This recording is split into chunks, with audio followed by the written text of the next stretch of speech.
Vamos orar mais uma vez? Vamos pedir que Deus nos abençoe no estudo da palavra essa noite. Você que está aí nos assistindo pelo YouTube, quero deixar um pedido para você.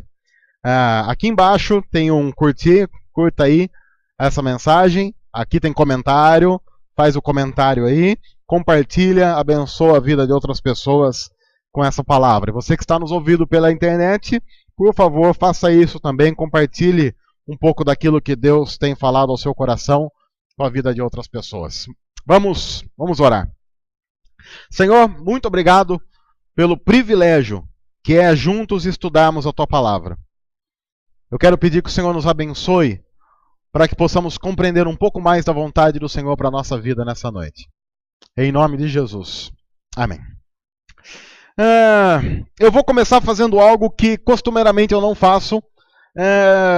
Eu acho que, na verdade, eu não faço isso porque eu tenho trauma de muitas vezes em que eu vi pessoas fazendo isso e as falas foram as piores possíveis e imagináveis. Mas eu vou começar dando um testemunho. Olha que bonito, é um momento testemunho. A gente não vai convidar ninguém para fazer isso, a não ser dar uma oportunidade para a irmã Galega. Vem aqui cantar um hino. Não. É que dependendo da igreja que vai, tem isso, né? Você está lá tranquila, participando do culto, agora para você, vai cantar agora. Vai cantar, aí você vai lá, canta um parabéns para você. Bom, eu vou começar dando um testemunho. Por quê? Eu tenho notado que, com o passar do tempo, nós temos o costume de ficarmos cada vez mais chatos, murmuradores, ranzinzas. Eu não sei se isso acontece só comigo. Eu acho que não. Eu acho que com o passar do tempo, a gente tem um costume de ver muito mais defeito nas coisas do que qualidades. Isso faz sentido para você? Faz sentido? Sei lá, talvez você esteja agora pensando no seu marido, na sua esposa, alguém da sua família, mas não faça isso, pense em você. Eu acho que se você for comparar a vida cristã hoje com o começo da vida cristã, provavelmente no começo da vida cristã, nós éramos muito mais gratos do que somos hoje. Reconhecíamos muito mais a ação de Deus do que nós reconhecemos hoje. Claro que, graças a Deus, há exceções a esse vírus que acaba nos atingindo. Mas eu tenho notado que essa é uma tendência que eu tenho e que uma grande parte das pessoas tem. Então, eu fiz uma lista de milagres. Sério. Milagre mesmo. Ações de Deus na minha vida que aconteceram e que eu anotei e que eu gostaria de compartilhar com vocês. Talvez para muitos, como não fazem parte da minha vida, da vida da minha família, isso não soe tão profundo quanto soou para mim. Mas eu gostaria então que você pensasse em algumas situações da sua vida e da sua família que você passou por algo parecido. E qual foi a sua reação ao receber cada um desses milagres? Bom, eu quero começar dizendo que eu faço muita besteira, eu sou muito pecador. E hoje foi mais um dia em que Deus não me tratou de acordo com aquilo que eu merecia. Hoje foi mais um dia em que Deus me tratou de acordo com a misericórdia dele. Porque se Deus fosse me tratar hoje de acordo com aquilo que eu merecia, eu teria tido, sei lá, um infarto fulminante às 9 da manhã, e estariam todos agora aqui no culto, alguém estaria pregando, e a galera combinando quem vai passar no velório do Marquito depois. No entanto, mais uma vez, Deus, de maneira misericordiosa e graciosa, me manteve vivo, mesmo eu não merecendo nem um só minuto da vida que Ele me deu. E mais, Ele não apenas me deu vida, mas hoje eu fui acordado pela voz de uma menina de 2 anos gritando mãe, que é a forma que a Júlia, minha filha de 2 anos, costuma acordar agora. Então ela se levanta, ela fica de pé no berço e grita mãe. E quem conhece a Júlia sabe que ela tem uma voz forte. Então hoje de manhã eu e minha esposa fomos acordados pela Júlia gritando mãe. E ela assim, e a Júlia, como toda criança de 2 anos, não sabe esperar. Então ela não consegue compreender que há um tempo entre o primeiro chamado, o acordar, o pensar o que está acontecendo, você conseguir compreender que dia é e até chegar ao berço dela. Então, mais ou menos 5 segundos depois, vem o segundo mãe. E como ela acha que está demorando, já não demora mais 5 segundos para o terceiro mãe.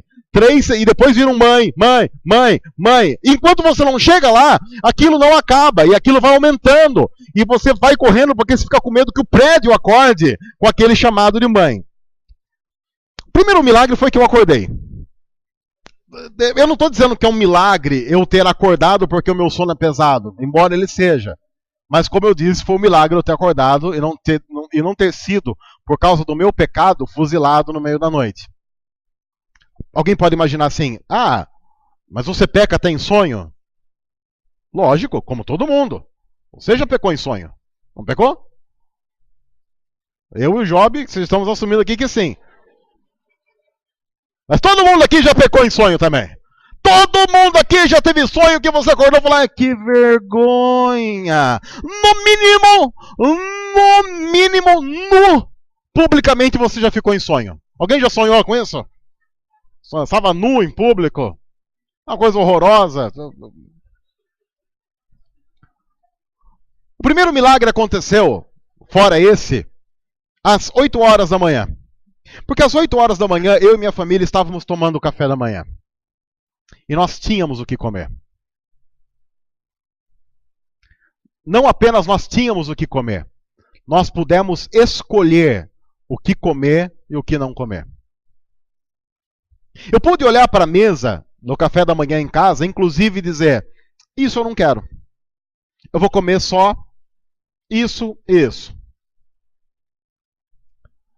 Debaixo de um teto.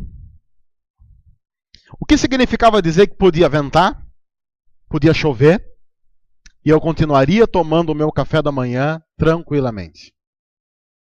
Eu gostaria de testemunhar porque esse foi o primeiro milagre que aconteceu na vida da minha família hoje. Nós tomamos o café da manhã.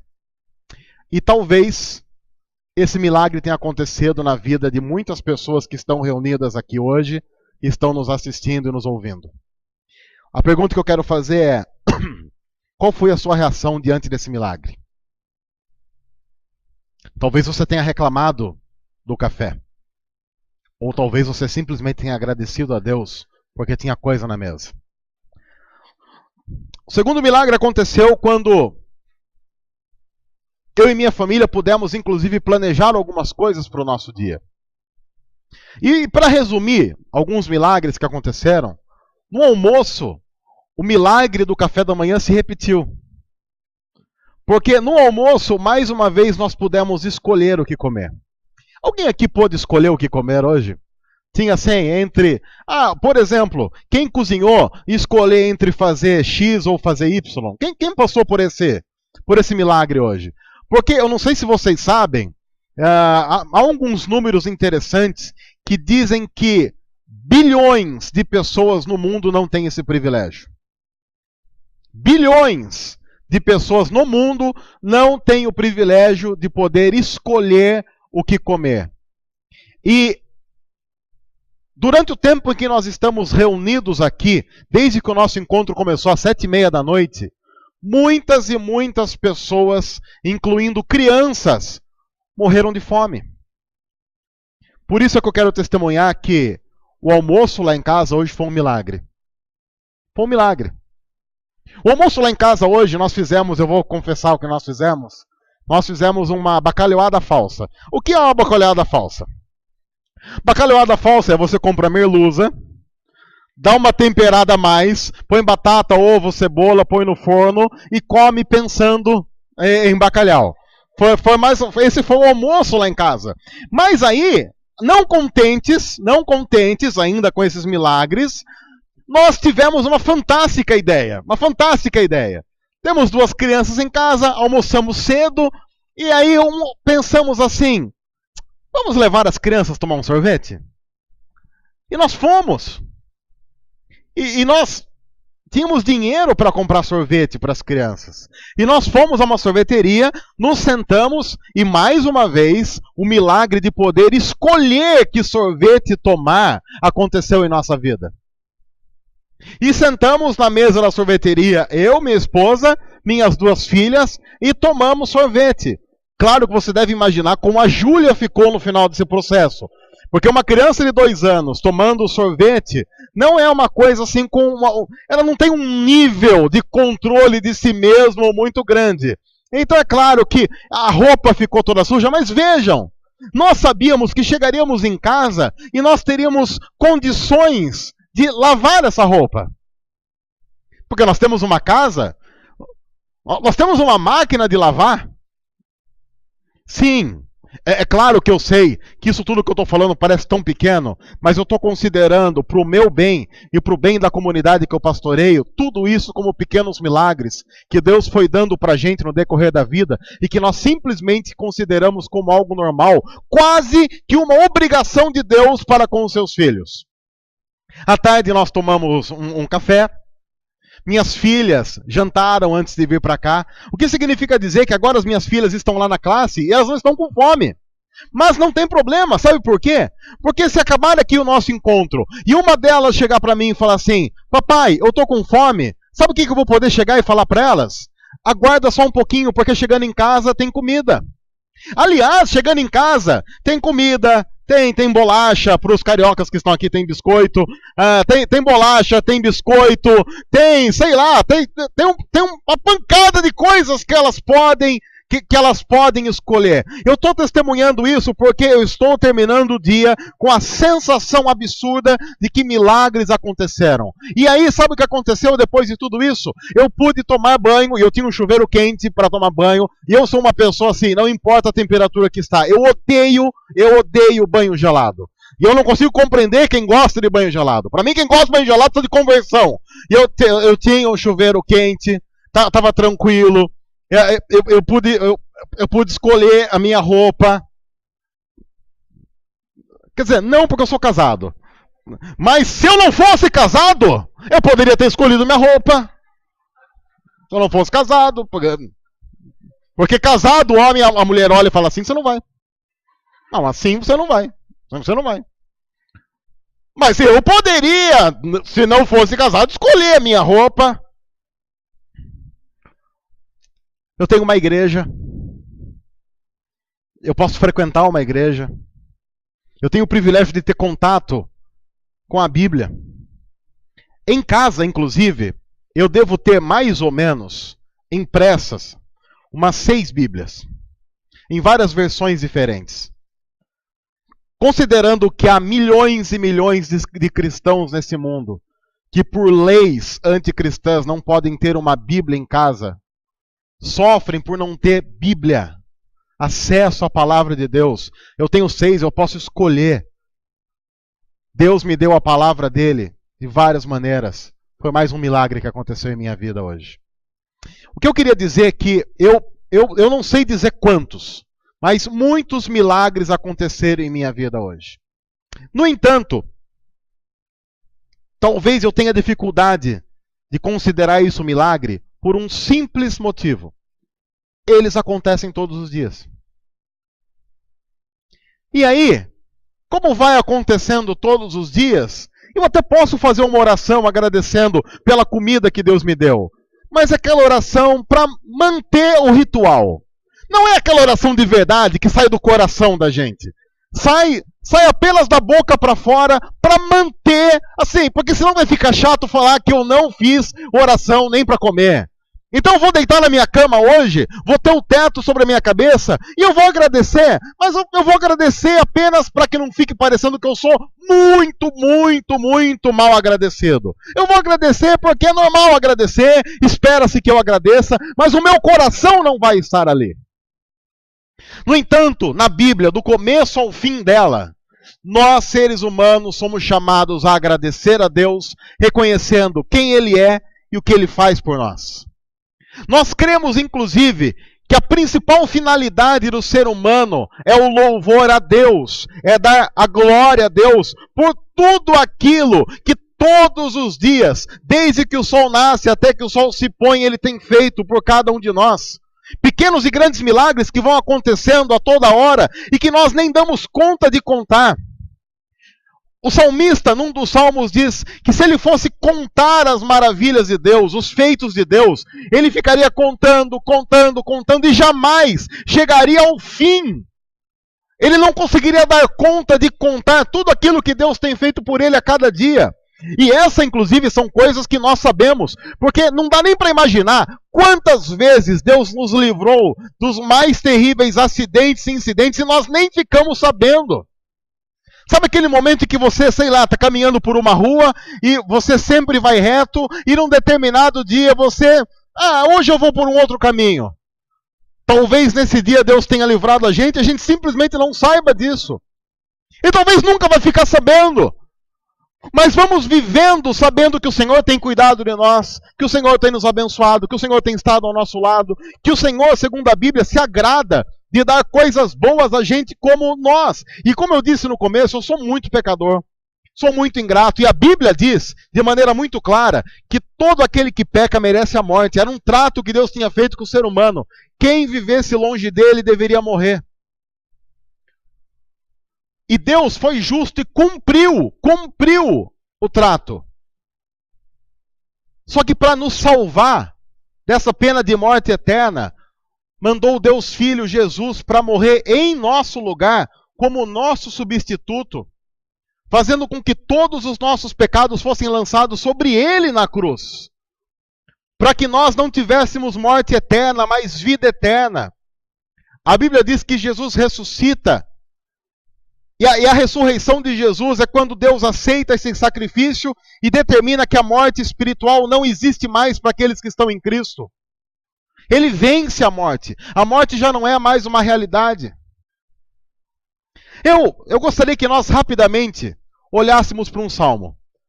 Um salmo que é considerado o salmo clássico de louvor de todos os cristãos sérios e comprometidos. É inclusive o salmo que fecha o livro dos Salmos, que tem como resumo, louvor, reconhecimento a Deus, que é o Salmo 150. O Salmo 150 começa com uma afirmação interessante do salmista que diz: Aleluia, louvem a Deus no seu santuário e louvem-no no seu poderoso firmamento. Veja que interessante que o salmista está dizendo. Você louva no santuário, no templo. Você tem um momento em que nós nos reunimos como igreja e cantamos juntos, oramos juntos, meditamos na palavra. Isso faz parte do louvor daqueles que seguem a Deus.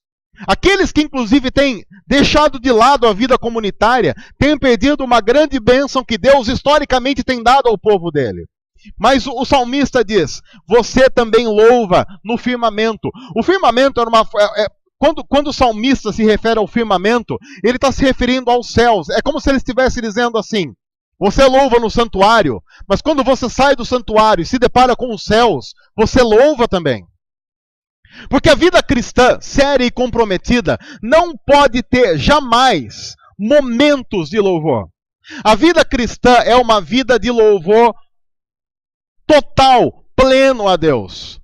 Assim, o que nós precisamos, em primeiro lugar, compreender, para readquirirmos o costume de notarmos os milagres que Deus tem, é voltar à integralidade de uma vida de louvor. Se alguém perguntar para você o que você vai fazer no culto e a resposta é eu vou lá louvar a Deus, a pergunta que você tem que fazer é o que você estava fazendo até agora. Porque se até aquele momento você não estava louvando a Deus, não é possível louvar a Deus no santuário se não se louva a Deus fora do santuário.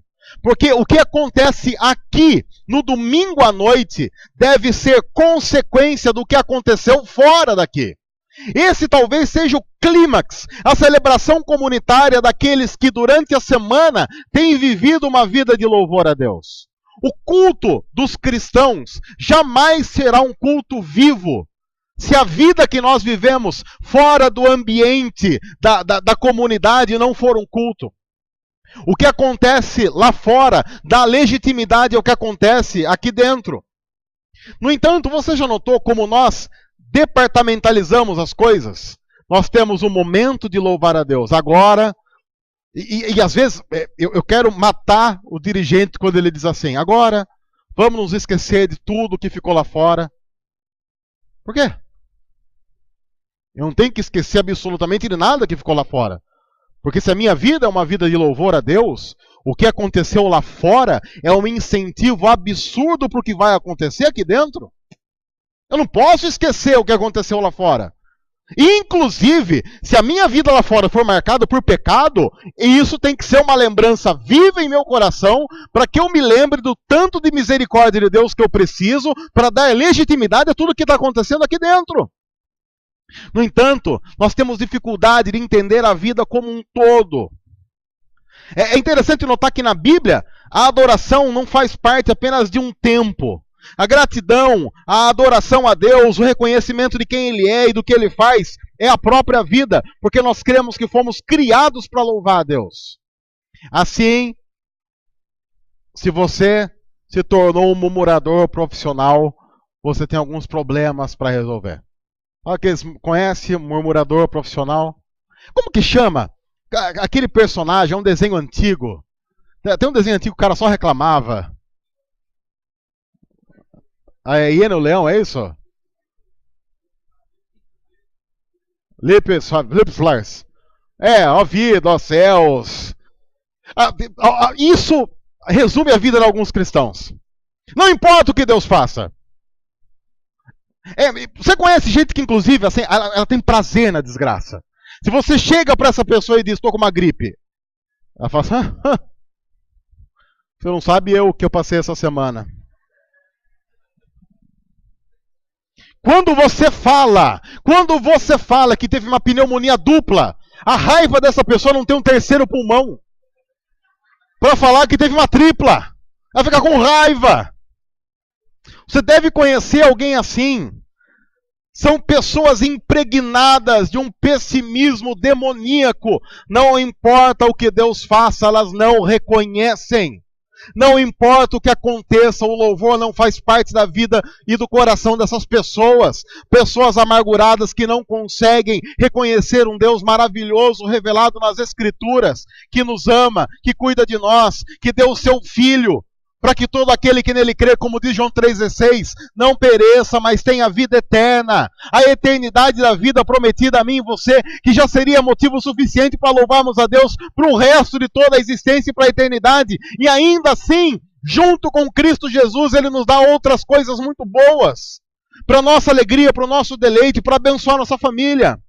E ainda assim, há cristãos e cristãs vivendo numa amargura doentia. Eu uma vez ouvi uma pessoa dizendo para uma outra pessoa da igreja assim, você ri muito. Essa pessoa ri muito. A vontade de falar, você é uma chata. Uma chata, mas uma pessoa chata. Para conversar com você, a gente toma um engove. Para conversar com você, é um engove antes e depois. Eu não sei se você... Tem pessoas que você conversa e precisa de um banho de descarrego depois. Precisa de alguma coisa para tirar aquela nhaca. Tem gente chata. Se você é essa pessoa, nós estamos orando pelo melhor em sua vida. E o melhor é encontrar-se com Deus.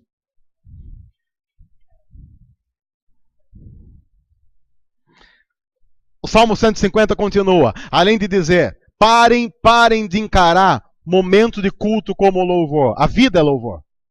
O momento de culto é o clímax. É o momento que nós fazemos isso em comunidade, como igreja. Mas você tem que fazer isso no banheiro. Deixa eu dizer uma coisa para você. Os anjos sabem que você canta mal. Os anjos sabem, eles sabem. Os anjos têm noção. Melodia, harmonia, andamento. Agora, quando você canta no banheiro, é como se os anjos tivessem um salvo-conduto e Deus colocasse um filtro no ouvido dos anjos e sua melodia ficasse linda. Então canta lá no banheiro, meu irmão, solta o louvor. Vai lá, louva. Não tem problema não. Ao invés de ficar maquinando mal lá no banheiro, louva a Deus. Sim, os seus vizinhos sofrerão com isso, mas fazer o quê? O texto continua, louvem-no pelos seus poderosos feitos. Louvem-no segundo a imensidão da sua grandeza. Veja, você louva a Deus por aquilo que Ele fez. Você dá testemunho disso. Louvem-no pelos seus feitos poderosos. Você se lembra daquilo que Deus fez e você louva a Deus por isso. Pode ser o café da manhã ou pode ser uma intervenção miraculosa que curou você de alguma enfermidade. Ou alguém que você ama que foi curado de maneira miraculosa, alguém que os médicos disseram, não tem mais chance, e no entanto está vivo para a glória de Deus. Coisas que acontecem, a Bíblia diz que acontecem, nós cremos que acontecem. Acontecem de acordo com a vontade de Deus. Deus mostrando para nós poderosos feitos. E a Bíblia diz, louvem a Deus pelos poderosos feitos. Mas veja que interessante. Louvem-no segundo a imensidão da sua grandeza. Ou seja, você também louva a Deus pela possibilidade que ele tem de fazer alguma coisa. Você louva a Deus pela capacidade grandiosa que ele tem. Você sabe que ele é o Deus Todo-Poderoso. Você sabe, segundo a Bíblia, que ele é o Criador de todas as coisas. E o louva até mesmo por aquilo que ele tem capacidade de fazer e por tudo aquilo que ele já fez. Você o louva segundo a imensidão da sua grandeza. Talvez ele não tenha feito em nossa vida diretamente algo segundo a imensidão da grandeza dele. Mas nós mesmo assim o louvamos, porque ele é um Deus poderoso e que pode fazer infinitamente mais do que tudo aquilo que nós pedimos ou pensamos. Ele é louvado por aquilo que ele fez. Nós louvamos pelos seus poderosos feitos. Mas nós também o louvamos por aquilo que ele é. A imensidão da sua grandeza. A capacidade do nosso Deus, toda a grandeza do nosso Deus. Nós não somos aqueles que ficam consumindo Deus e louvando Deus só por aquilo que ele faz, e se ele não faz, a gente fica de mal com ele e não quer mais relacionamento. Nós louvamos a Deus por aquilo que ele é. Ele é todo poderoso, pode fazer todas as coisas, nós o louvamos por isso. Ele pode reverter situações aparentemente irreversíveis em nossa vida? Pode, e nós o louvamos por isso. Mesmo que isso não tenha acontecido. E mesmo que talvez não aconteça na vida que nós vivemos aqui, não plenamente ainda. Porém, cristãos creem na eternidade, quando todos os problemas serão resolvidos, toda lágrima será enxugada, e nós viveremos eternamente com o nosso Deus. Você louva a Deus por aquilo que ele faz, e louva a Deus por aquilo que ele pode fazer. O texto continua. Louvem-no ao som de trombeta. Louvem-no com a lira e a harpa. Louvem-no com tamborins e danças. Louvem-no com instrumentos de cordas e com flautas. Louvem-no com símbolos sonoros. Louvem-no com símbolos ressonantes. Ninguém é tão criativo quanto Deus. E restringir a adoração a Deus segundo o nosso gosto, é uma das maiores besteiras que o ser humano pode fazer. Nessa pequena parte do Salmo, o salmista está dizendo, o que Deus capacitou seres humanos a criarem? Usem tudo para a glória de Deus.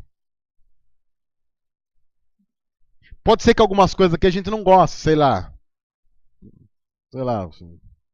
tamborim. Tamborim até que é bom, porque...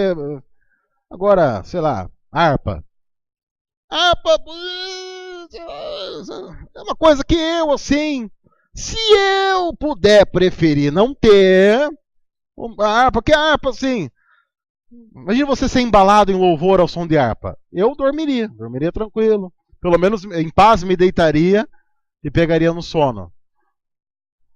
Mas o problema é que nós somos tão autocentrados, até mesmo no louvor a Deus, que às vezes o que define em igrejas, o que pode e o que não pode, é o gosto de quem dirige, e não o que a Bíblia dá legitimidade. E isso é um erro. O fato do pastor não gostar de harpa não pode ser determinante para ter ou não ter harpa no louvor a Deus. Não pode. Sei lá, alguém aqui toca trombeta? Trombeta.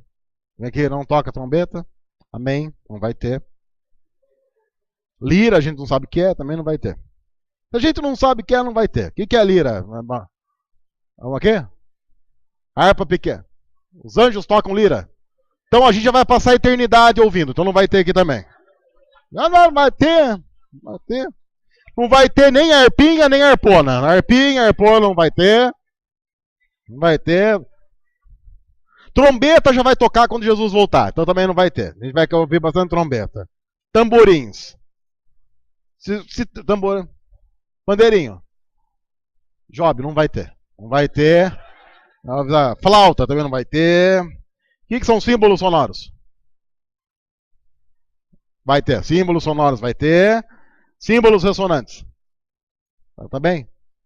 Vai ter. Bateria. Bateria vai ter. O resto pode jogar tudo fora. Esse negócio aqui, ó. Esse monte de fio aqui, pode jogar tudo fora. Queremos agradecer. Obrigado por terem tocado até agora. Obrigado, não vai ter mais. Baixo, como ele completa com a bateria, vai ter. Baixo pode ter. Você sabe que eu estou brincando, mas tem algumas igrejas que é assim que se define o que pode e o que não pode. Se o pastor gosta, pode. Se ele não gosta, não pode. Que isso? A única pessoa que pode determinar o que pode e o que não pode é Deus. Porque o louvor é para Ele. É para Ele. O nosso gosto pessoal não pode determinar. Até porque há um parâmetro nas Escrituras muito interessante. O que determina um louvor que Deus aceita ou não aceita é o coração do adorador. Claro que se numa comunidade você tem um gosto que atinge a maioria das pessoas, a expressão musical vai ser de acordo com a maioria das pessoas. Isso é muito lógico. Mas tratar outras expressões como não sendo verdadeiras, porque nós não gostamos delas por uma questão de gosto pessoal, é um erro. Por isso que nós, quem conhece a nossa igreja, sabe que nesses 7 anos de história, nós temos uma característica musical. Algumas pessoas chegam pra gente e dizem assim, por que vocês não tocam hinos? Simplesmente porque não faz parte da nossa cultura, desde que a igreja for plantada, cantar hinos. No entanto, jamais uma igreja como a nossa pode dizer que hinos não são expressão de louvor a Deus. Jamais. Mas também nós esperamos que as igrejas que cantem hinos não tratem a nossa expressão de louvor a Deus como ilegítima. Porque não são. Há algumas coisas que nós não fazemos porque não tem a característica do nosso povo e daqueles a quem nós queremos alcançar. Mas nós jamais poderemos dizer que não são características legítimas. Tem gente por aí que gosta, inclusive, de execrar ritmos. Como se o ritmo em si tivesse a capacidade de influenciar a conversão do coração. Aliás, se o seu coração diante de Deus é tão ruim que um ritmo o muda, você precisa tomar cuidado do seu coração. Claro que há ritmos que eu particularmente não gosto. Mas dizer que o ritmo em si é demoníaco, essa é uma grande besteira. Porque Deus é o criativo por excelência e o Senhor de todos os ritmos, melodias e canções. E se de alguma forma o diabo roubou isso, o problema é dele, a gente pega de volta. É de Deus, então se é de Deus é nosso. Uma vez, essa é uma história que ficou famosa, porque há um bom tempo atrás, bom tempo não, tem lugar que ainda tem essas discussões evangélicas. Havia uma discussão se podia ter bateria ou não para louvar a Deus. Quantos pegaram essa época? Eu peguei essa época, assim, se bateria podia ou não podia para louvar a Deus. E eu lembro de alguns pastores usando o microfone, dizendo que bateria não podia ser usada para louvar a Deus, porque a bateria era usada em show de rock. E o cara usando o microfone. O cantor de rock usa o que para cantar? É o megafone. Pamonhas.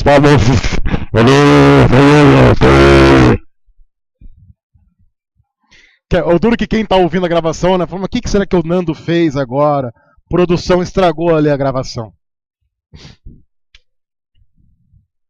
Mas veja uma outra coisa interessante. O Salmo começa falando de louvor, não começa? Você notou que só agora a música entrou na história? Um grande problema dos cristãos é que eles só louvam no culto, porque às vezes só no culto tem música.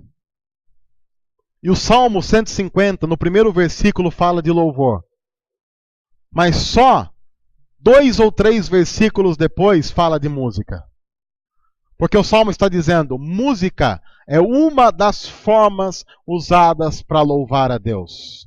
Mas lembre-se, a vida é a maior arma de louvor que o ser humano tem. E nenhuma boca presta para cantar, nenhuma mão serve para tocar, se o coração já não estiver em louvor. O que define alguém que louva a Deus não é a destreza ao tocar e a voz afinada ao cantar, mas é o quanto esse coração é dedicado a Deus e convertido a Ele. E aí então o Salmo termina dizendo: tudo que tem vida, louve ao Senhor. Aleluia. Há uma lógica nesse último versículo, que é o último versículo do livro dos Salmos, que historicamente é o inário do povo de Israel. Se você tem vida, você louva. Em algumas versões, as versões mais antigas, diz assim: todo ser que respira, louve ao Senhor. É mais ou menos assim: se você está vivo, você tem que louvar. A lógica é: se tem vida, você louva. Só não louva quem está morto. Deixa eu dizer de novo a lógica bíblica. A lógica bíblica é, presta bem atenção: se você tem vida, você louva. Se você não louva a Deus, é porque você está morto. Acontece que esse é um versículo pequeno, esse é um versículo curto, e como ele está ali, quase que quem está lendo o livro dos Salmos, quando chega nele já está tão cansado. Todo ser que respira louve ao Senhor. Ufa, acabou, beleza, fecha. Ainda bem que eu terminei. Talvez não consiga compreender o peso da afirmação que o salmista está colocando num único versículo, que aparentemente de tão simples, nós deixamos escapar uma verdade espiritual contida nele. O que acontece é, se você está vivo, você louva. Se você simplesmente não faz isso como um estilo de vida, é porque você está morto. A questão é, diante de Deus, não importa se você tem sangue correndo nas veias. Diante de Deus, importa se o seu coração é devotado a Ele. Porque você pode ter sangue correndo nas veias, colesterol normal e pressão equilibrada. Mas ainda assim, mesmo que o médico olhe para o seu check-up e diga: oh, você está bem, você é um gordo falso. Entenderam? Um momento de testemunha aqui, um milagre. Mesmo assim, diante de Deus, você simplesmente pode estar morto. Morto. E uma das formas bíblicas para se verificar isso é o quanto nós temos o louvor a Deus como estilo de vida. Veja, lembre-se, não estamos falando de música. Música faz parte. Estamos falando de postura. Estamos falando de coração, reconhecimento. Estamos falando de voltar para casa daqui a pouco, ou você desligar o seu computador, ir para a cozinha, olhar para a geladeira, e ao abrir a geladeira e olhar o que você tem dentro, louvar a Deus. Pode ser que a sua geladeira não seja a geladeira mais bonita do mundo, mas só o fato de na sua cozinha ter uma geladeira, até não abrindo já deveríamos louvar a Deus. A gente vai sair daqui e olha, eu acho que eu conheço a maioria das pessoas que está aqui. Pode fazer o frio que for à noite. Por falta de cobertor, a gente não vai passar frio. Não é? Pode até chover e ter uma goteira em cima da sua cama. Mas você vai ter a capacidade de dormir num outro cômodo, se quiser. Porque a sua casa tem mais de um cômodo. A não ser que você mora em hotel, mas aí você muda de quarto também, não tem problema nenhum.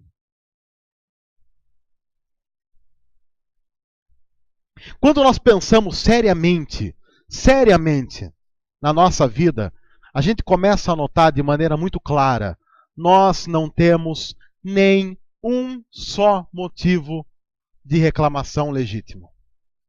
Nenhum. E o nosso coração não grato, desculpa a redundância, é a maior prova de ingratidão possível e imaginável. E nós precisamos converter esse coração. Precisamos pedir que Deus venha intervir em nossa vida. Cristãos precisam ser conhecidos por uma vida de louvor a Deus. Eu já disse aqui uma vez e quero repetir. Se para você cristão, quando você ganha alguma coisa boa, a primeira coisa que você pensa como forma de agradecimento é fazer churrasco,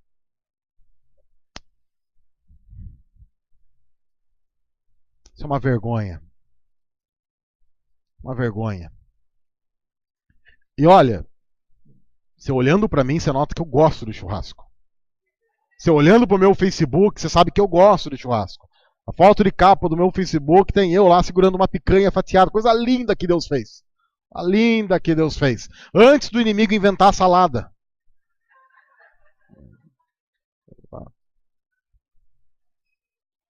Mas esse negócio de cristãos falarem assim, estou muito feliz, preciso fazer um churrasco. Não, você está muito feliz, precisa agradecer a Deus. E você vai fazer churrasco, faz churrasco agradecendo a Deus.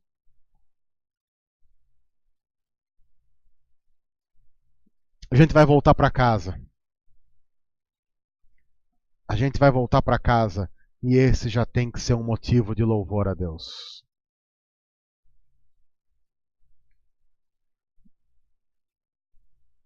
Nós estamos encerrando um momento de culto.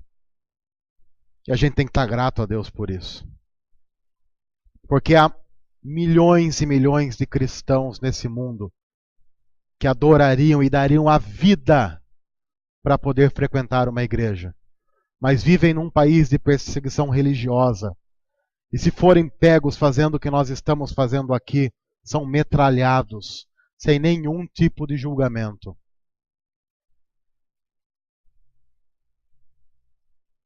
Mês após mês em nosso mundo, igrejas são dizimadas por balas, homens, mulheres e crianças, porque estavam reunidos, lendo a Bíblia, orando e louvando a Deus. E eu estou aqui. Nós podemos viver num país que a gente faz propaganda das nossas reuniões. Diz abertamente, convidem pessoas. Eu sou muito grato a Deus por isso. Eu agradeço a Deus por isso. Eu não sou daqueles pessimistas que ficam dizendo, tomara que Deus dê perseguição para a igreja brasileira para que a gente aprenda a valorizar as coisas. Eu prefiro dizer, tomara que Deus converta o nosso coração para que nós sejamos gratos sem precisar sofrer. A Ele toda a honra, a Ele toda a glória. Vá para casa sorrir. Vá para casa cantar desafinado. Vá para casa aprender a trocar trompeta, lira. Compra uma harpinha. Toca lá. A harpa é igual oração em línguas, tá? No quarto, fechado. Você e Deus. Não vem pedir oportunidade pro pastor. Não pedir oportunidade. É oportunidade. Vamos fazer. Se você pedir oportunidade, vamos dar um grupo pequeno para você. Em outra cidade. Ah, tem uns irmãos aí precisando. Todo ser que tem fôlego, todo ser que está vivo, todo ser que respira, louve ao Senhor. Que o louvor do Senhor inunde a nossa vida para a glória dele. Senhor, ajuda-nos a fazer da nossa vida uma vida de louvor ao teu nome. Que louvor não seja um momento, um tempo, um departamento da nossa existência, mas dá a todos nós coração grato, para que possamos te louvar, independente inclusive das circunstâncias. Porque mesmo nas aparentes piores circunstâncias, ainda assim o Senhor é um Deus grandioso e digno de ser louvado por aquilo que o Senhor é. Dá-nos essa consciência, dá-nos essa postura e disposição para a glória do teu nome e em nome de Jesus. Amém.